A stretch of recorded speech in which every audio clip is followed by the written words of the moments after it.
야곱이 브엘세바에서 떠나 하란으로 향하여 가더니 한 곳에 이르러는 해가 진지라. 거기서 유숙하려고 그곳에 한 돌을 가져다가 베개로 삼고 거기 누워 자더니 꿈에 본즉 사닥다리가 땅 위에 서 있는데 그 꼭대기가 하늘에 닿았고, 또 본즉 하나님의 사자들이 그 위에서 오르락내리락하고, 또 본즉 여호와께서 그 위에 서서 이르시되 나는 여호와니 너의 조부 아브라함의 하나님이요 이삭의 하나님이라. 네가 누워있는 땅을 내가 너와 네 자손에게 주리니 네 자손이 땅에 티끌같이 되어 네가 서쪽과 동쪽과 북쪽과 남쪽으로 퍼져나갈지며 땅의 모든 족속이 너와 네 자손으로 말미암아 복을 받으리라. 내가 너와 함께 있어 내가 어디로 가든지 너를 지키며 너를 이끌어 이 땅으로 돌아오게 할지라. 내가 네게 허락한 것을 다 이루기까지 너를 떠나지 아니하리라. 야곱이 잠이 깨어 이르되 여호와께서 과연 여기 계시거늘 내가 알지 못하였도다. 이에 두려워하여 이르되 두렵도다. 이곳이야, 이것은 다름 아닌 하나님의 집이요 이는 하늘의 문이로다. 야곱이 아침에 일찍이 일어나 베개로 삼았던 돌을 가져다가 기둥으로 세우고 그 위에 기름을 붓고 그곳 이름을 베델이라 하였더라. 이 성의 옛 이름은 루스더라. 야곱이 서원하여 이르되 하나님이 나와 함께 계셔서 내가 가는 이 길에서 나를 지키시고 먹을 떡과 입을 옷을 주시어 내가 평안히 아버지 집으로 돌아가게 하시오면 여호와께서 나의 하나님이 되실 것이요 내가 기둥으로 세운 이 돌이 하나님의 집이 될 것이요 하나님께서 내게 주신 모든 것에서 10분의 1을 내가 반드시 하나님께 드리겠나이다.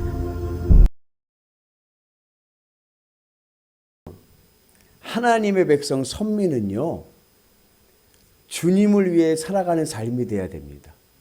내가 선민이라고 하면 내 인생의 목표는 무엇이 되어야 되냐면 주님을 위한 것이 돼야 돼요. 근데 그러지 않고 선민이 나를 위해서 살잖아요. 자기 자신을 위해서 살게 되면 어떠한 일이 생기냐면 비유하자면 남의 다리 긁어주는 것입니다. 남의 다리 긁어주면 누가 시원해요? 내가 시원해요? 그 사람이 시원해요? 그래서 내가 선민은 다른 사람은 몰라도 선민은 주님을 위해 살아갈 때 그 인생이 복된 삶이 되지만 그러지 않고 자기의 유익을 위해서 세상 것을 향해 나가게 되면 결국에는 남 좋은 일만 하고 마는 거예요. 그래서 우리가 신앙의 지혜를 가지고 내가 하나님의 백성이라고 하면 주님을 위해 살아갈 수 있는 은혜가 있기를 주님의 이름으로 축복합니다. 그리고 하나님께서는 하나님이 허락하신 것을 이루시기까지 선민을 이끄십니다. 그래서 우리가 창세기 25장을 보면은 이삭의 아내 리브가가 임신했을 때 쌍태를 임신했지 않습니까? 그때 안에서 태중에 에서와 야곱이 다투고 그랬을 때 하나님께서 이미 그 태중에 있을 때 야곱을 장자로 세우실 것을 계획하셨습니다. 근데 태어났을 때 야곱이 차남으로 태어났어요. 그러나 하나님의 뜻은 야곱이 장자가 되는 거예요. 그러면 그 하나님의 섭리를 믿고 믿음의 길을 가면 하나님께서 선하신 방법으로 야곱을 장자로 세우셨을 터인데 야곱이 그것을 기다리지 못하고 자기가 그 장자권을 얻으려고 하다 보니까 결국에는 어떻게 됐어요? 결국에는 모든 것을 다 잃어버리고 마는 신세가 됐습니다. 그래서 하나님의 섭리를 믿고 믿음의 길을 가야지 선민이 하나님의 믿음 없이 내 생각과 내 의지로만 살아가게 되면 결국에는 생각지도 못했던 일들로 다 잃어버리고 마는 거예요. 그래서 이 야곱이 어떻게 했습니까? 형과 원수가 돼버렸고 아버지를 속이는 사기꾼이 된 거예요. 그리고 장자의 복을 받았는데 정작 야곱은요 아버지로부터 유산 10원 한 장 받지 못했습니다. 그것 축복을 받는 순간부터 어떻게 됐어요? 도망자가 돼가지고 도망가는 삶이 되었습니다. 아무것도 없이 그냥 외삼촌 집으로 도망을 가게 됐죠. 그렇게 도망을 가게 되는 그날 밤에 야곱이 루스라는 곳에서 잠을 청하는 거예요. 그래서 돌기둥을 베개 삼아서 누워있는 돌기둥을 베개 삼아서 그것을 그 밤에 잠을 자게 됩니다. 그렇게 잠을 잘 때에 하나님께서 꿈을 통해서 나타나셔서 계시하시죠.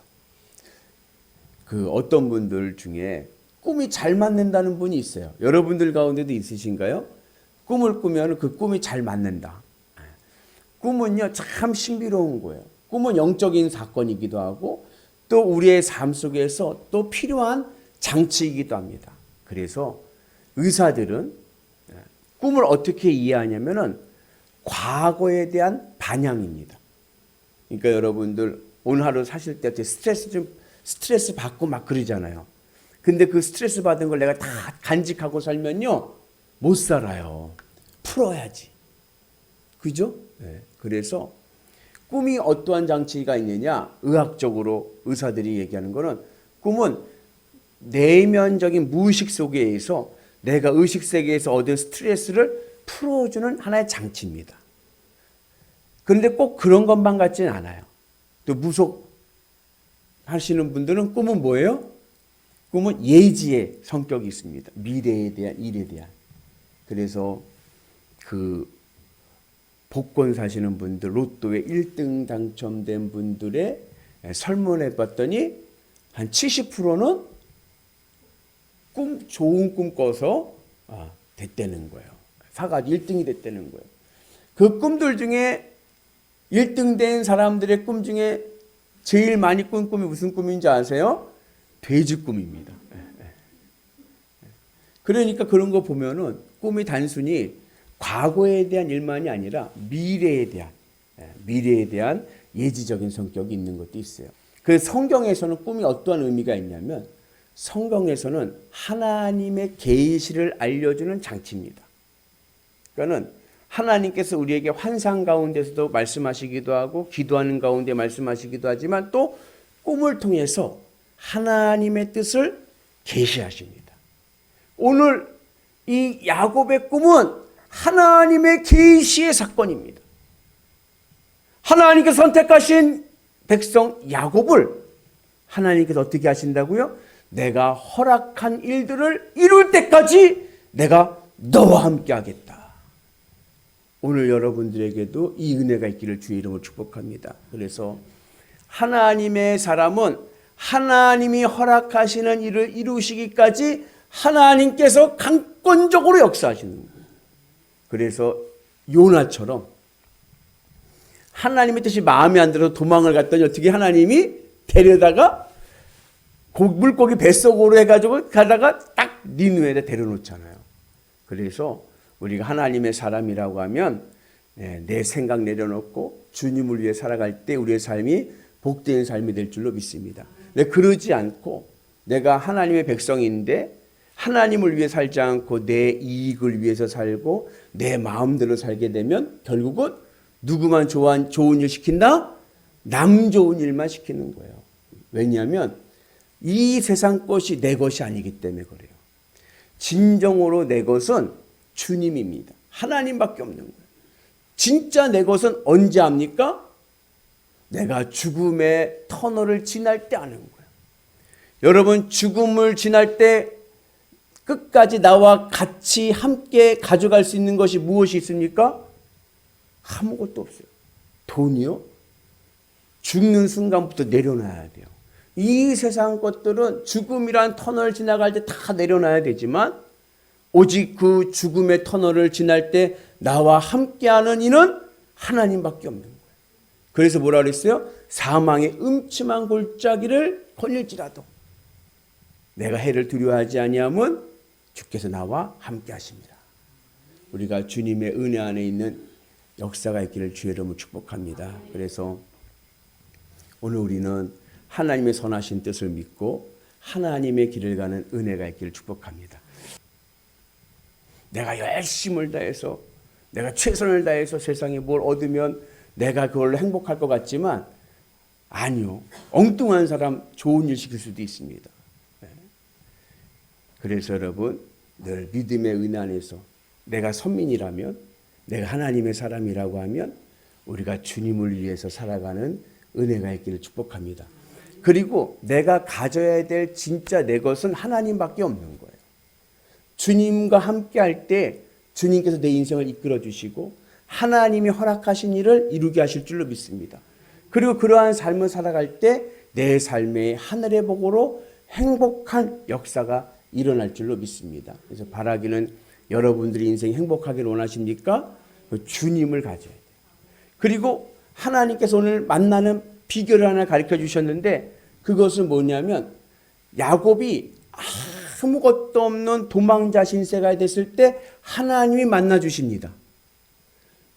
우리가 하나님을 만날 수 있는 길은 우리는 이렇게 생각을 해요. 내가 잘 되고 내가 성공하면 하나님을 만날 수 있을 거야. 아니요.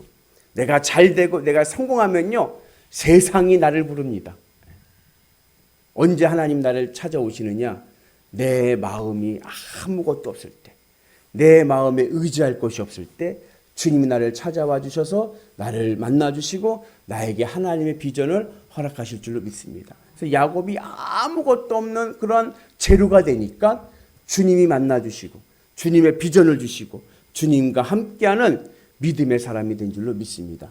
그래서 야곱이 그곳을 뭐라 했어요? 베델, 하나님의 집. 여기에도 하나님이 계시거늘. 오늘 여러분 삶 속에서도 주님이 나와 함께 계시거늘, 주님이 나와 함께 계심을 믿고 나가는 위대한 성도들 되시기를 주의 이름으로 축복합니다.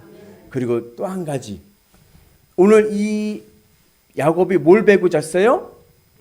돌베개를 베고 잤잖아요. 이 돌베개가 돌기둥을 얘기해요. 돌기둥. 히브리어로는 마체보트라고 하는데 이건 우상입니다. 그 당시 중동의 우상인 거예요. 우리 정서로 얘기하면은 야곱이 밤에 어떻게 하다 어두우니까 자다가 보니까는 불상을 베고 잔 거예요. 불상을 베고 잤는데 뭘 경험했어요? 하나님의 계시를 받은 거예요. 하나님의 계시를. 그리고 나서 어떻게 했어요? 그 돌기둥을 세워가지고 기름을 붓고 예배를 드리는 거예요. 여기 중요한 신앙의 교훈이 있습니다. 우리 믿는 자들의 사명입니다. 우리 믿는 자들의 사명은 뭐냐? 부정한 자리를 거룩하게 만드는 거예요. 여러분들의 사명은 부정한 곳을 거룩하게 만드는 은혜가 있기를 축복합니다. 그래서 늘 싸움이 있는 곳에도 여러분들이 가면은 평화가 있고 사랑이 있고, 아멘이시죠? 여러분들이 이 세상에서 하나님의 빛과 소금이 되셔서 부정한 것을 거룩하게 하고 다툼이 있는 것을 평화롭게 하고 사랑의 은혜를 넘치게 하시는 위대한 성도들 되셔서 하나님을 만나고 여러분들의 삶이 하나님의 집 되시기를 주님의 이름으로 축복합니다. 그러면 우리의 삶도요 행복하고 복된 삶이 될 줄로 믿습니다.